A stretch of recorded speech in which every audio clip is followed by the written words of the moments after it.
Hello everyone, and welcome to WriterSpeak, dedicated to the written word and those who produce it. I am your host, Jeane Slone, the author of 3 historical novels about women during World War II. Today in the studio, I am very happy to introduce Dan Murdock. He is the author of the very entertaining book, Mini Storage Stories. Welcome to WriterSpeak, Dan. Thank you for having me.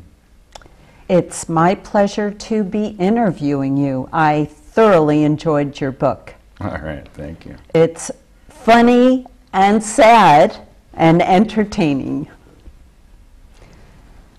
I thought I'd tell the audience a little bit about you and why I think you wrote the book. You were in the mini storage business for 16 years, and you managed 2. Right. And I think that began your adventure. It sure did. And my most burning question is, did you take notes while you were managing those businesses? Only about the last year I started writing down anything I could recall, especially the funnier ones. And I'll tell you, if I hadn't published already, I'd still be writing because there were so many stories, and it just goes on and on. So. Well, I'm sure, I think it would be really interesting if you added to that book, which you really could do. Yeah, in addition to, I'm adding several chapters of more things I recalled and thought that they deserved a place in the book. So that's coming up. Well, it's funny. In the process now of doing that. I never have owned a storage unit, but I've certainly gone by many in my lifetime. And I always look at them and wonder, what the heck do people put in those? Yeah, even if you're driving cross country, you see them out in the desert, and you think, or small towns, everybody now seems to have a storage unit because we just won't part with our crap, basically. And I really liked your philosophy about it. Oh, yeah. And can you try to talk some sense into people about it, Can you tell us what that is? Well, over the years, I encountered so many people that were storing just junk, stuff that should be donated or thrown away, and they'd pay big bucks annually to store it, and it goes on for years and years. The average customer probably is 10 or 20 years in storage. And they always intend to get it out, but they just keep adding to it. Some of them will have multiple units, yeah. I bet they're always thinking, well, I'll own a house someday. Well, or they've downsized from the old family home and moved into a townhouse or an apartment or something. That's real common. I see. And with the intention of, yes, I'm going to buy a bigger place with more storage and I won't have to pay for this anymore. But everybody procrastinates on that subject. Once they're in there, they just never get out. And your book has a lot of procrastinators in it. Oh, yeah. Yeah, it's, and the cross-section of society that I met and encountered, from the mega millionaire down to the pauper. And when somebody comes in to rent a storage unit, you have no idea if they're temporary, like moving somewhere and they need to store things until they're relocated, or whether they're just a pack rat and need more space. We had people come in and they'd rent one unit, a month later they'd rent another unit, another one, and another one. Some of the chapters go over all this.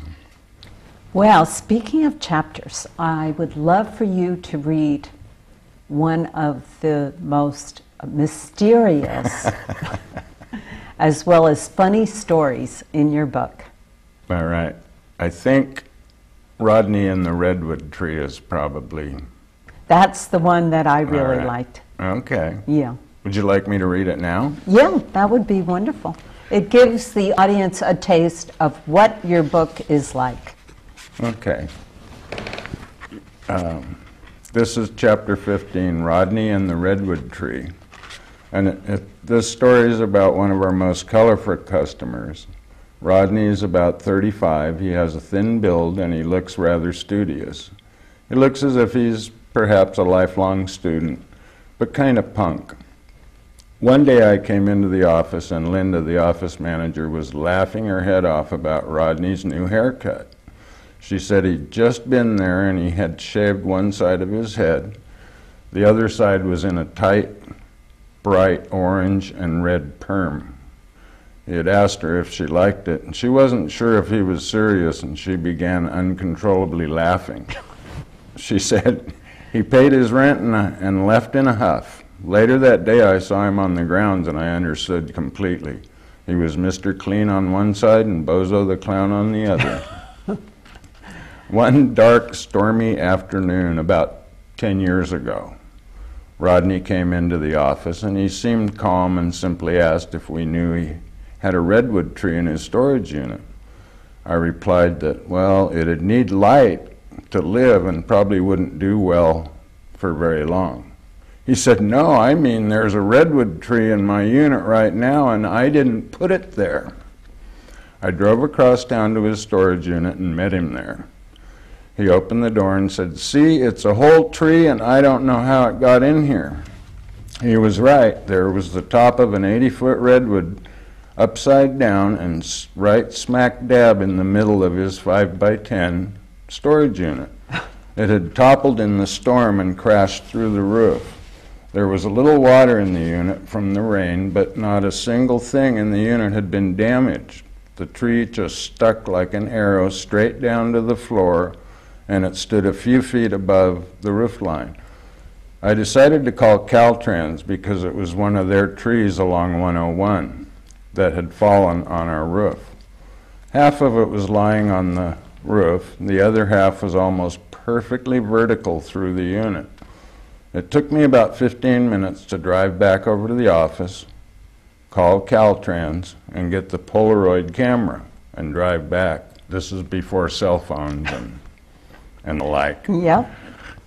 When I got back, I went to the unit, and the tree had vanished. There were a few broken branches, but there was no tree.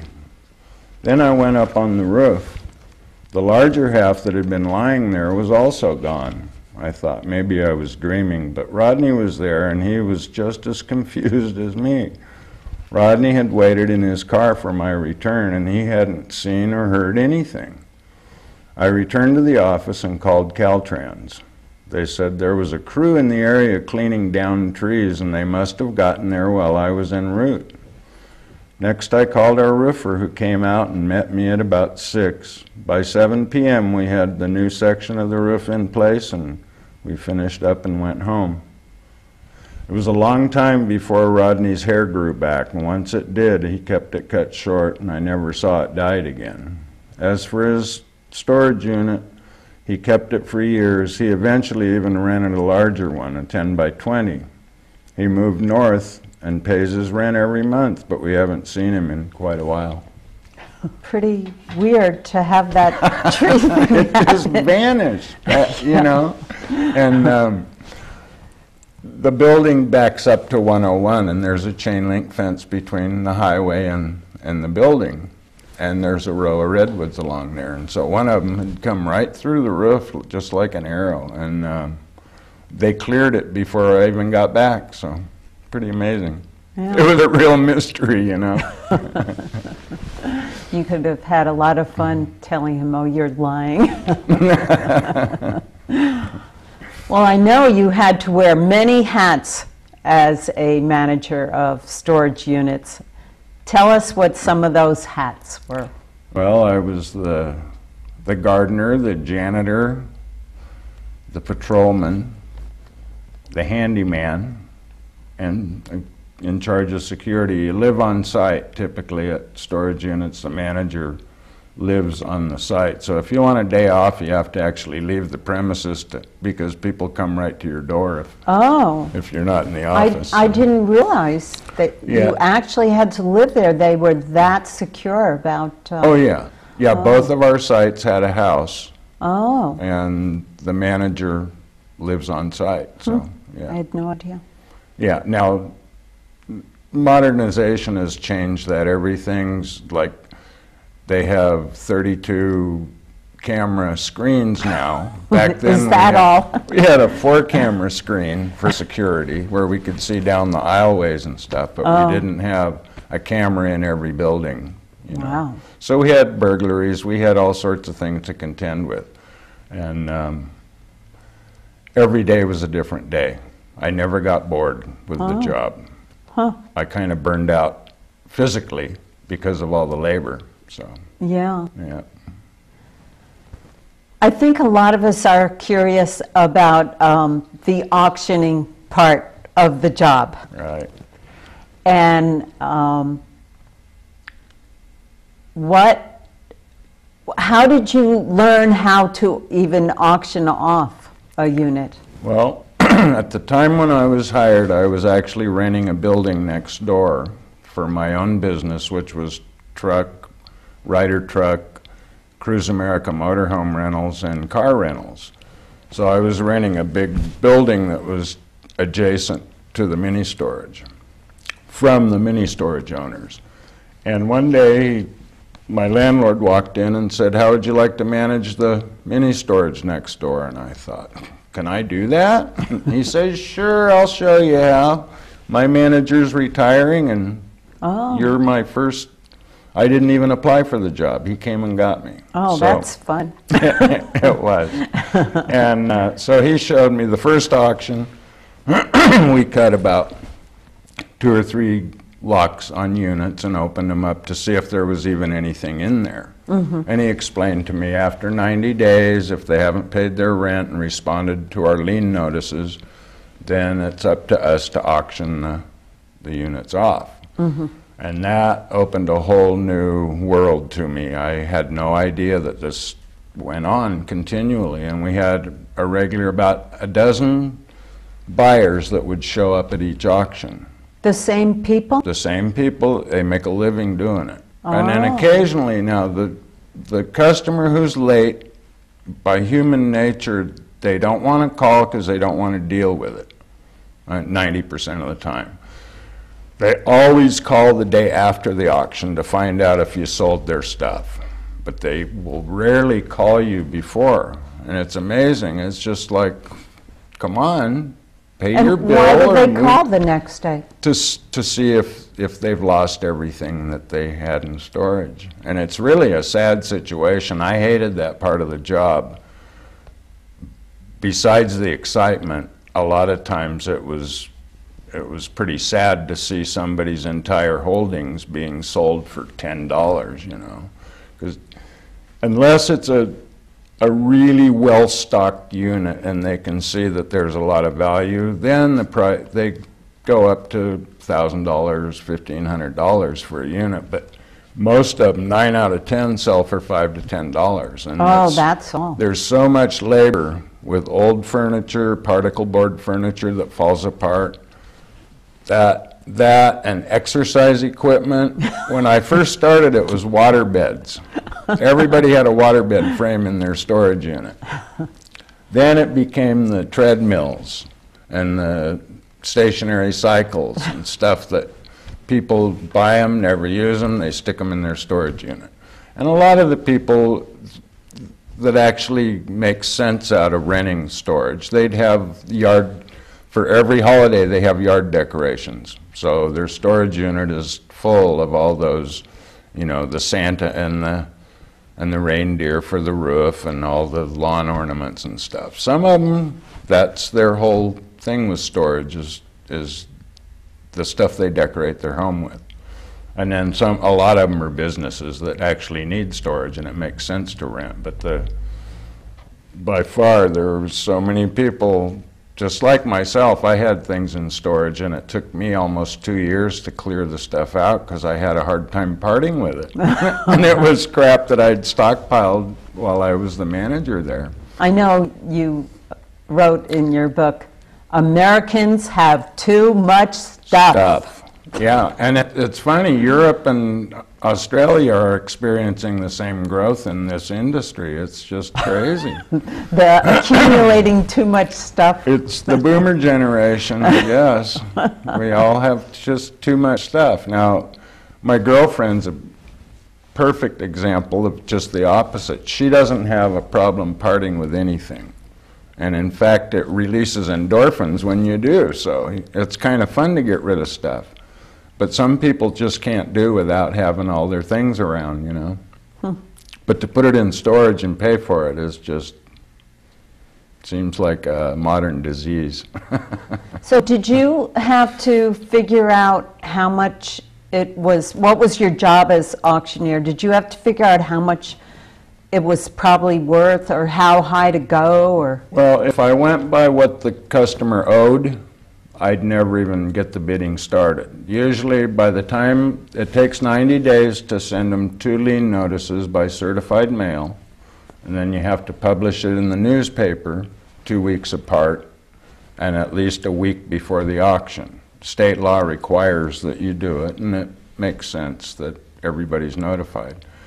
By that time, they owe 3 months' rent if they haven't responded. So if you start the bidding out, say at $300 to recover your loss, nobody will even start bidding. So I always started the bidding at $5, sometimes even $1, and I couldn't get that. Oh. If there's a lot of labor involved, most of the people that are new to the business, they buy a few units before they find out which ones not to buy, which is, several truckloads of stuff going to the dump. And so it can be a loss. Yeah, so I start, and all you're doing basically for the company is getting rid of a non-paying customer, opening that unit back up for rental to the next paying customer. And well, what is the most you saw a unit go for? About $2,300. And why was that? Because of what it was. And what was it? I'm so curious. Well, that one I think contained a lot of cases of wine. Oh, and a portable bar and a lot of nice books. Just, it looked like somebody had probably maybe a divorce, and half of the household went into storage along with all of his wine. Huh. So there was probably 25 cases of premium Dry Creek Valley and Alexander Valley wines.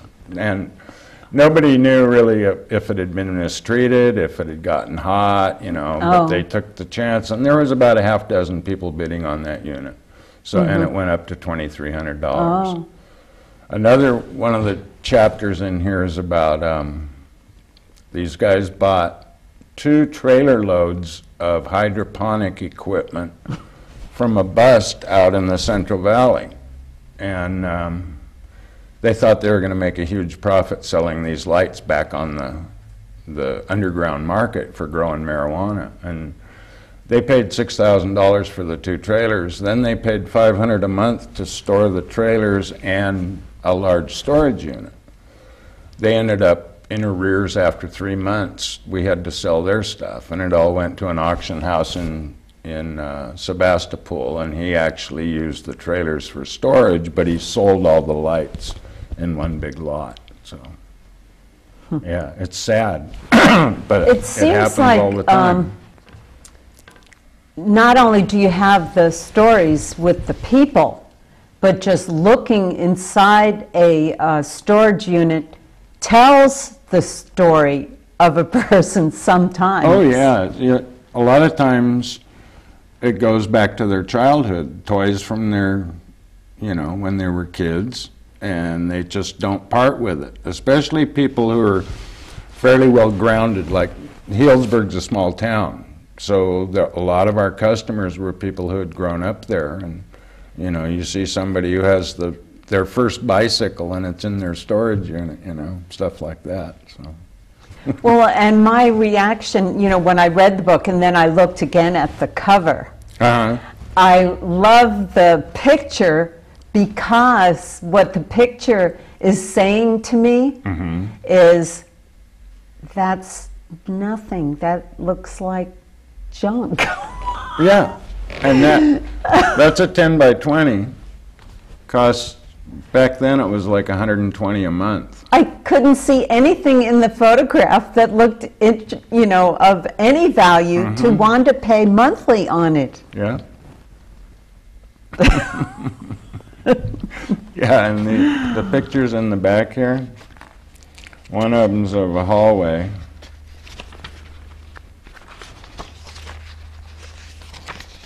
Yeah, here, this one here. I don't know if the camera can see we that. probably can't see it, but you know. It's a concrete floor, steel door hallway, and that particular building has probably about 65 units in it. Every one of them's full, and we have a waiting list. Or when I worked there, we had a waiting list for the smaller units. The larger units, typically you always have at least one available. But we had 900 units between the two storage companies.